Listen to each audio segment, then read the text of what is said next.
한번 기도하겠습니다. 참 좋으신 하나님 아버지, 우리를 오늘까지 이 땅에 머물게 하시고 거룩한 주일을 우리에게 허락하시사 오늘 주님의 전에 올라와서 우리 하나님 앞에 영광 돌릴 수 있게 하심을 감사합니다. 오늘 이 시간에 부족한 종이 주의 말씀을 들고 서사오니 우리 하나님이 영광을 크게 받으시고 여기에 모인 우리 모든 성도님들에게 은혜가 되게 하시며 마음의 각오와 결심이 있는 시간들이 되게 하여 주시옵소서. 우리 축복로교회를 붙들어 주셔서 이 세상이 끝날 때까지 예배가 멈추는 일이 없게 하여 주시고 날로 날로 부흥되는 놀라운 역사가 있게 하여 주시옵소서. 예수님의 이름으로 기도드리옵나이다. 아멘. 모르는 분도 계시고 아는 분도 계신데 참 반갑습니다.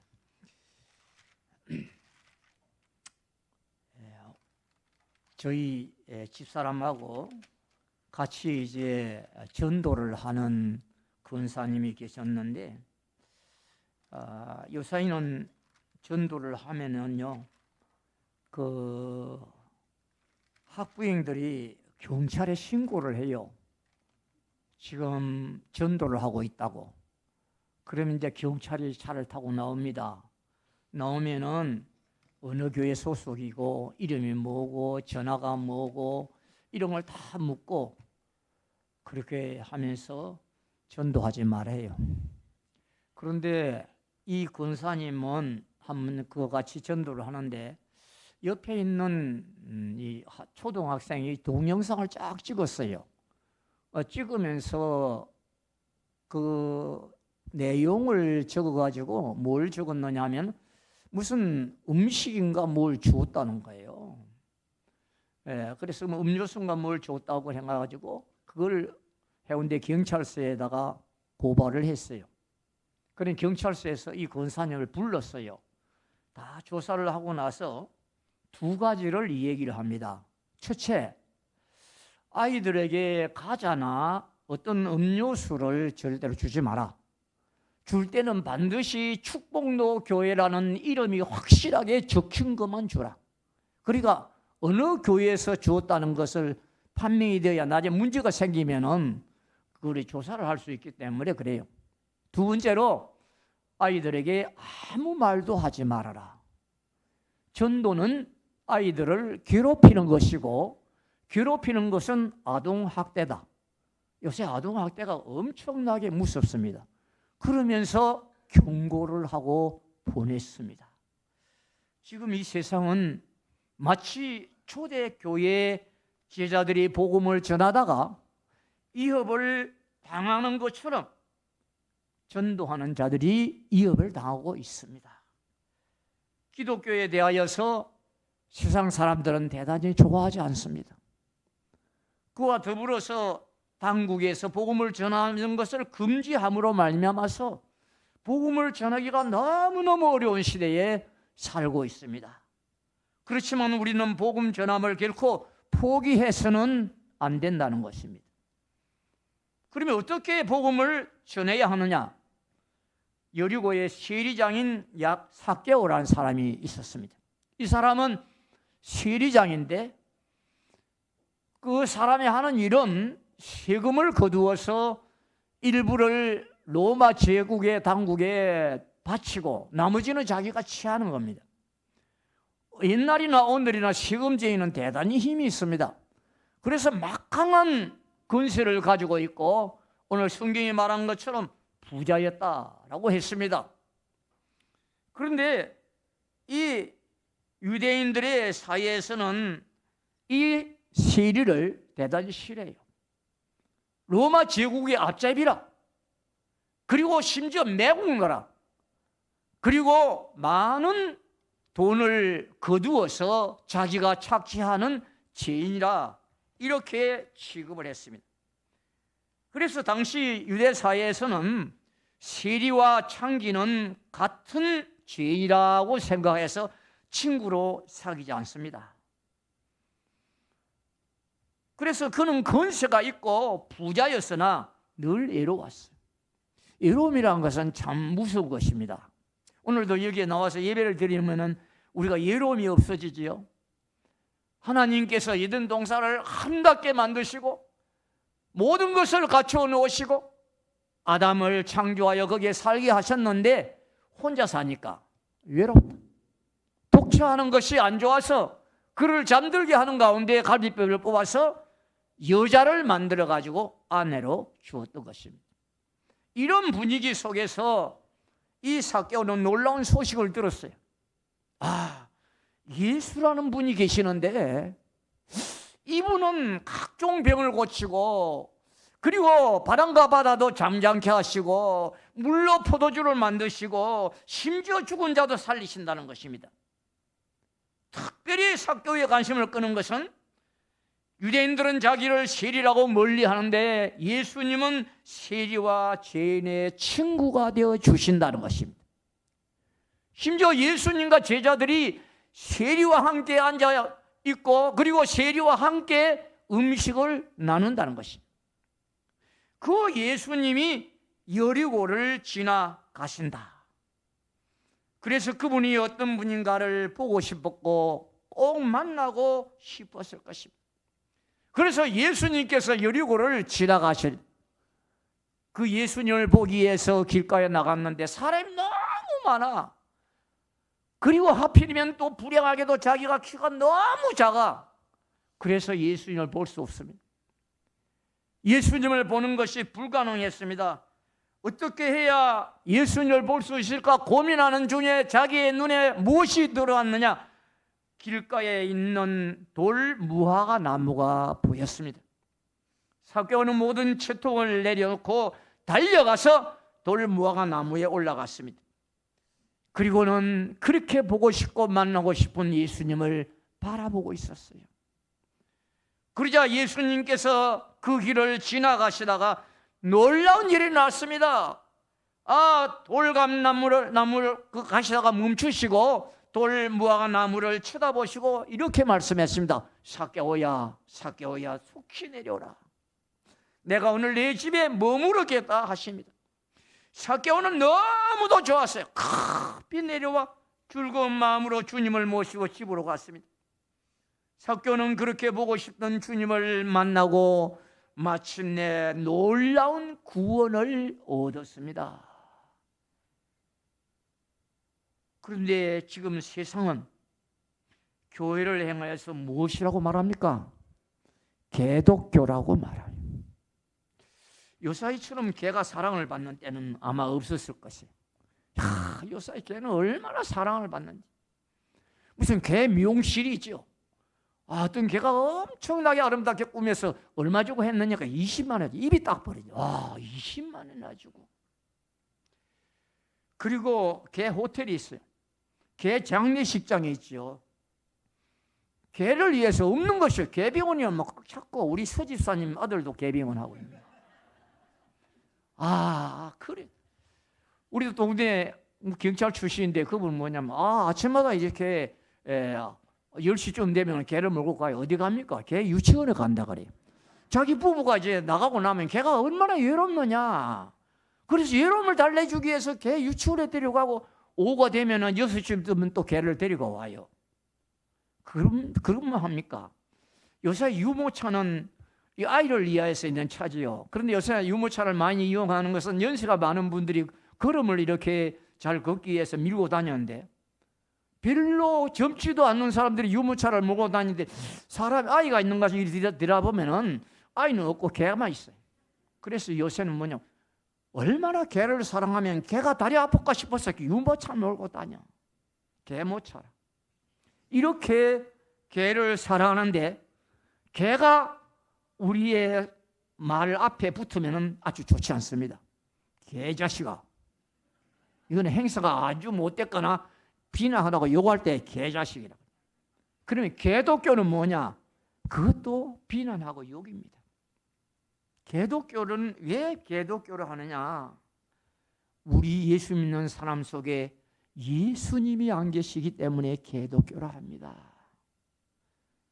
우리 예수님이 우리 안에 계시지 않고 우리가 예수님을 보여주지 못하기 때문에 개독교라는 것입니다. 개독교는 뭐냐? 가짜 예수쟁이라는 것입니다. 우리가 장기로 박사같이 유명한 사람, 훌륭한 사람을 개독교로 하지 않습니다. 얘는 그분 속에는 예수님이 계시기 때문에, 그분을 보면 예수님을 볼 수 있기 때문에 개독교로 하지 않습니다. 만약에 우리 안에 예수님이 계시지 않는 삶을 살면 세상 사람들은 우리를 비난하고 욕합니다. 개독교라고. 인도의 간디는 이런 말을 했습니다. 자기는 예수님 참 좋아하고 하나님의 말씀인 성경도 대단히 좋아한다. 그러나 예수 믿는 사람들은 좋아하지 않는다. 왜냐하면 예수 믿는 사람들 안에 예수가 있기 때문이고 그들은 예수의 말씀대로 살지 않기 때문이라고 했습니다. 오늘날 우리가 예수님을 보여주지 못하기 때문에 세상 사람들은 예수님을 믿고 만나지 못하고 믿지 못하며, 그리고 세상에서 점점 믿는 사람들이 줄어들고 있는 겁니다. 다른 이유가 없어요. 우리가 예수를 보여주지 못하기 때문에 점점 세상에서 믿는 사람들이 줄어지는 거예요. 초대교회는 오늘날보다 전도하는 것과 예수님을 믿는 것과 교회가 부흥되는 것이 훨씬 어려웠습니다. 고린도후서 11장 23절 이하에 보면은 바울이 복음을 전하는 가운데 당한 엄청난 고난을 이렇게 말씀합니다. 내가 수고를 넘치도록 하고 옥에 갇히기도 많이 하고 매도 수없이 맞고 여러 번 죽을 뻔했다. 고린도후서 1장 8, 9절에는 사형 선고를 받은 것처럼 살 소망이 끊어진 고난을 당했다고 했습니다. 초대교회는요, 복음을 전하기가 대단히 어려웠을 뿐만 아니라 예수를 믿기가 대단히 어려웠습니다. 왜? 로마 제국 때는 예수님을 믿는 것은 불법입니다.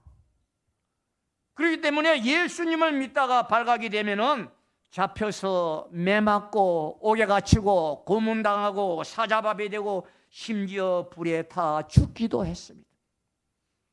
그래서 당시 교회는 뭐라고 말했느냐? 예비 사형수들이 모임 곳이다.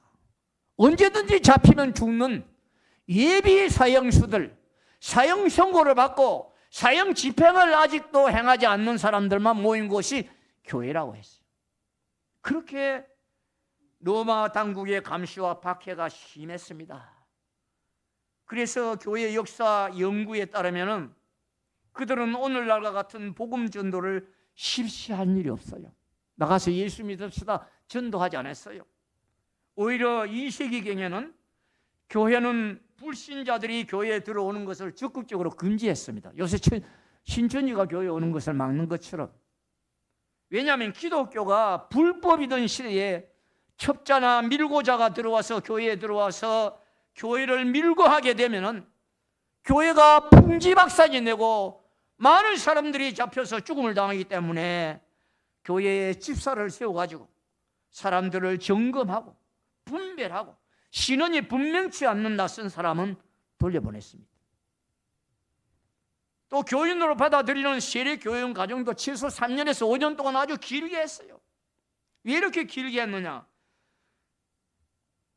첩자나 밀고자가 들어와서 교회를 파괴할까 봐 교회의 안전을 위한 조치로 신분이 확실한 사람들을 확인하기 위해서 오랫동안 교육을 시켰습니다.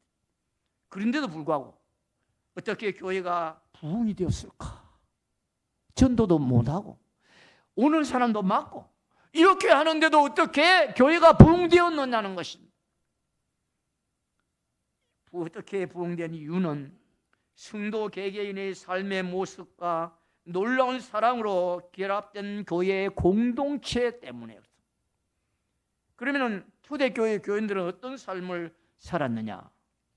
초대교회를 연구한 알렌 크라이더란 분은 이런 말을 했습니다. 초대교회가 부흥한 요인은 이상하지만은 흥미로운 사람들의 그 삶 자체였다. 이상하지만은 흥미로운 교인들의 삶 자체가 교회를 부흥시켰다는 것입니다. 그 이상하지만 흥미로운 삶이 어떤 것이었느냐? 첫째는 인내였어요. 예수 믿는 사람들로 아주 모진 핍박을 받고 환난을 당하고 심지어 하나밖에 없는 죽음을 당하는 그 어려운 환경 가운데서 끝까지 견디면서 예수님을 믿고 살았다. 그들은 환난과 핍박과 고난과 죽음이라는 오는 엄청난 절망이 올 때도 그들은 예수님을 떠나지 않고 끝까지 견디게 하고 믿었다는 거예요. 무엇이 그들을 그렇게 견디게 하겠느냐? 그렇게 했냐? 그러니 참 그것이 이상하고 흥미롭다는 거예요. 두 번째는 매력적인 행동 때문이었다는 것입니다. 초대교회 그리스도인들은 일터에서 동네 이웃들 사이에서 실제적 삶의 문제들에서 어려운 사람들을 도우고 가난한 사람들을 먹이고 병든 자를 치료하고 그들을 돌봐주며 희생하며 사랑으로 섬겼다라고 이렇게 말하고 있습니다. 사도행전 2장 45절에 보면은 초대교회는 어떻게 했느냐? 자신의 재산과 소유를 팔아 각 사람의 필요를 따라 나누어 주었다. 그래서 자기의 재산과 소유를 팔았다. 다 팔았어. 그리고 그 가난한 사람들을 다 주었다. 저 사람들은 무엇 때문에 그 귀한 피 같은 재산을 팔아서 가난한 사람들을 먹이고 돌봐주느냐? 그리고 다음으로는 전염병이 확 돌았습니다. 많은 가정들이 전염병으로 말미암아 죽어가죠. 그러면 전염병이 딱 들어오면 어떻느냐? 전염병이 걸린 가족이 있으면 전염병이 걸린 가족은 놔두고 나머지 가족들은 다 도망가 버려요. 그러면은 그 전염병 걸린 환자만 홀로 쓸쓸히 병들어 고생하다가 죽게 되는 거예요. 그때에 누가 찾아왔느냐? 예수쟁이들이 찾아왔어. 예수 믿는 듯한 사람들이 찾아와서 자기 가족들도 아닌데도 불구하고 생명의 위협을 느껴가면서 그들은 그들을 돌보고 치료해 주었다. 그리고 매력적인 것은 보이지 않는 힘에 이끌려서, 즉 성령에 이끌려서 아주 능력 있는 삶을 살더라. 능력 있는 삶. 그러자 믿지 않는 사람들은 감동을 받았어요. 와, 참 이상하다. 그리고 교회로 왔어요. 뭐 때문에? 그들이 믿는 예수님이 어떤 분인가? 그들이 믿는 예수님을 알아보자.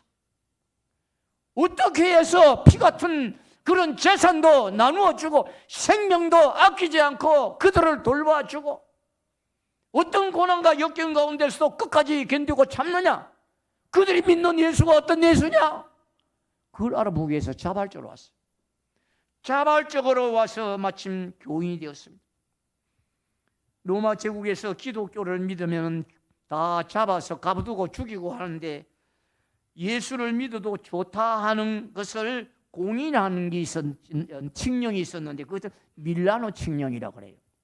313년에 밀라노 칙령이 발령이 되어서 로마 제국 안에 있는 모든 사람들 누구도 이제부터는 예수님을 믿어도 좋다 이렇게 허락해 놨어요. 그때에 로마 제국 안에 총 인구의 10%가 교인이었습니다. 그 이전 300년 동안 교회는 통계상으로 10년마다 평균 40%씩 증가했다고 설명을 하고 있습니다. 박해가 심한 어려운 상황인데도 교회가 이렇게 성장한 것은 초대교회 교인들의 삶을 통하여 믿지 않는 자들에게 예수님을 보여주었기 때문에 그렇습니다. 사랑하는 성도 여러분, 오늘날도 우리의 삶을 통하여 믿지 않는 자들에게 예수를 보여주면 놀라운 일이 일어납니다. 대대로 불교를 믿는 집안에 자란 처녀가 있습니다. 이 집안에는 꽤 영향력이 있는 사찰의 주지 스님도 있었습니다. 이 처녀가 예수님을 믿었습니다. 그 처녀는 믿음 생활을 잘하기 위해서 어느 평범한 목회자의 아들과 결혼을 했습니다. 그리고 자녀를 낳고 사는데 남편은 그녀가 기대한 만큼 신앙이 깊지 않았어요. 그래서 번번이 서로 마찰을 겪었습니다. 상처뿐인 결혼 생활은 오히려 그녀를 하나님께 더 매달리게 했습니다. 나중에는 빌거 상태에 이르며 부부 사이의 틈이 좀처럼 좁혀지지 않던 어느 날, 그녀는 40대의 이른 나이에 청천벽력 같은 일이 생겼습니다. 시한부 암 선고를 받았습니다. 암으로 인한 극심한 고통은 아름다웠던 그녀의 모습도 점점 앗아갔습니다. 그래도 그녀는 끝까지 하나님의 손을 놓지 않았어요. 심하게 밀려오는 고통, 그 고통, 마약성 진통제도 더는 그 고통을 덜어주지 못하는 그 고통, 그럴 때마다 그녀는 예수님을 찬양했습니다. 오직 여호와로 인하여 즐거워한다고 고백을 하며 성경을 묵상을 했습니다. 하지만 결국 하나님은 그녀의 영혼을 천국으로 불러가셨습니다. 믿지 않는 가정에서 예수님을 만나고 신앙생활을 잘 해보겠다고 목사님의 아들과 결혼한 엄마, 세상적으로 보면은 행복하지 못했던 엄마, 이른 나이에 암이 걸려서 극렬한 고통 속에서도 하나님을 배반하지 않는 엄마. 얘들아, 내가 믿어봤는데 예수 하나님이 이 땅 거짓말이야. 너희는 절대 하나님 믿지 마. 내 하나님 잘 믿어본다고 목사 아들과 결혼하고 이렇게 열심히 살았는데 이 중병으로 죽어가네 안 해. 헛살았어. 그러면서 자녀들에게 예수 믿지 말라고 말하지 않았습니다. 그 엄마는 끝까지 견디고 참으며 고통 속에서도 하나님을 찬양하며 하나님을 의지하며 저 천국을 바라보면서 살다간 엄마를 보면서 나도 엄마가 믿었던 예수님 나도 믿겠다. 엄마가 믿었던 예수님 나도 믿겠다. 그리고 엄마가 돌아가고 나신 후에 이렇게 다짐을 했습니다. 죽음의 두려움이 점점 가까이 오는 가운데서도, 그런 절망 상태에서도 소망을 가지며 천국을 바라보던 엄마, 그 천국이 어떤 곳일까? 그 천국이 어떤 곳이기에 그 죽음이 오는 그 순간에도 천국을 바라보게 한 천국을 본 엄마, 그 천국을 알아보기 위해서 극심한 고통 속에서도 찬양하게 하신 하나님, 고통 중에도 하나님을 배반하지 않고 끝까지 믿음을 지킨 어머니가 믿고 의지한 하나님, 그 어머니가 사랑하고 끝까지 믿은 예수님, 그분들이 어떤 분인지를, 그 어머니가 그토록 찾고 의지했던 그 하나님을 내가 좀 더 깊이 알기 위해서 신학을 가서 목회자가 되겠다 다짐을 했습니다. 사랑하는 성도 여러분, 우리도 우리의 삶을 통해서 예수님을 보여주는 자가 되도록 노력을 해야 합니다. 그렇죠? 우리도 우리의 삶을 통해서 예수님을 보여주는 사람들이, 야, 저 사람 보니까 예수님은 있기는 있는 것 같아. 그런데요, 예수 믿는다는 사람들 가운데 가끔 100만 명 중에 한 사람, 이런 사람이 있어. 거짓말은 진짜 잘하고 싸움은 맡아서 하고, 이 100만 명 중에 한 사람이 있을까 말까, 그런 사람이 있어요. 그럼 예수님 못 보여줘요. 우리는 예수님을 보여주도록 노력해야 합니다. 김구 선생이 친구 아들의 결혼을 주례자로 나가서 주례사를 합니다. 이렇게 말했습니다. 너를 보니 너의 아버지가 생각난다. 잘 살아라. 주례사가 아주 짧게 했죠. 오늘 우리의 모습이 그렇게 되어야 된다는 것입니다. 우리도 믿지 않는 사람들이 나를 볼 때에, 나의 행동을 볼 때에, 나의 삶을 볼 때에, 요새는 예수 믿는다는 것이 뭐 사람들이 싫어하니까 간이 작아가지고 물을 때도 살짝 묻죠. 혹시 예수 믿습니까? 혹시 교회 다닙니까? 요새는 뭐 예수 믿는 사람이 간이 작아져가지고 세상이 싫어하니까 그래요. 아니, 살짝이라도 그런 사람이 나에게 있다면 나는 진짜 잘 살고 있는 사람입니다. 진짜 잘 살고 있는 사람입니다.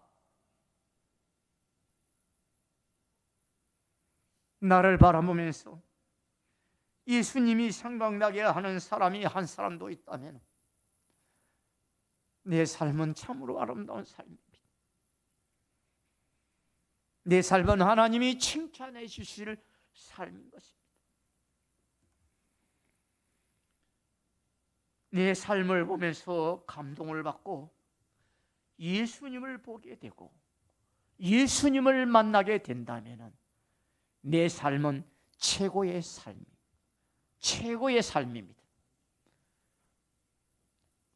얼마 전에 어떤 분이 그런 얘기했어요. 얼마 전에 로또에 50억이 걸렸다 그러대요. 그런데 로또 50억 걸린 거는 비교가 안 됩니다. 우리 하나님의 나라에 가서 잘했다, 충성된 종아, 너는 나를 자랑하고 나를 나타내기 위해서 네 모든 것을 포기하고 나를 위해서 헌신하고 십자가를 짊어지고 나를 따라온 자이기 때문에 의의 면류관, 생명의 면류관을 받아라. 바울은 고린도후서 3장 3절에서 우리 믿는 사람들은 예수님의 편지라, 예수님의 편지라고 그렇게 말했습니다.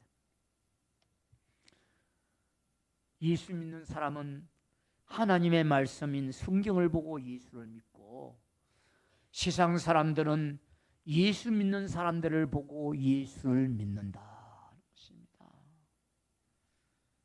올해 우리 모두 믿지 않는 사람들이 나를 통하여 또 나의 삶을 통하여 감동을 받고 구원자 되시는 예수님, 우리를 사랑하시고 좋으신 하나님을 만나게 되고 알게 되고 그리고 믿게 되는 일이 오늘 여기에 모인 우리 축복로교의 모든 성도님을 통해서 일어나기를 간절히 기원합니다. 기도하겠습니다. 참 좋으신 하나님 아버지,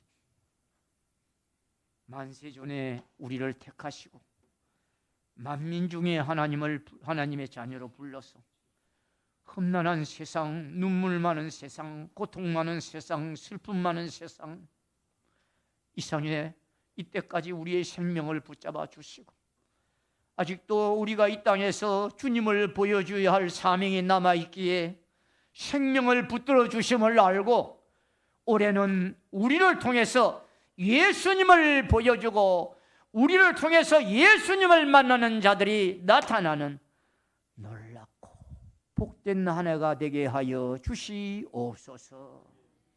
예수님의 이름으로 기도드리옵나이다. 아멘.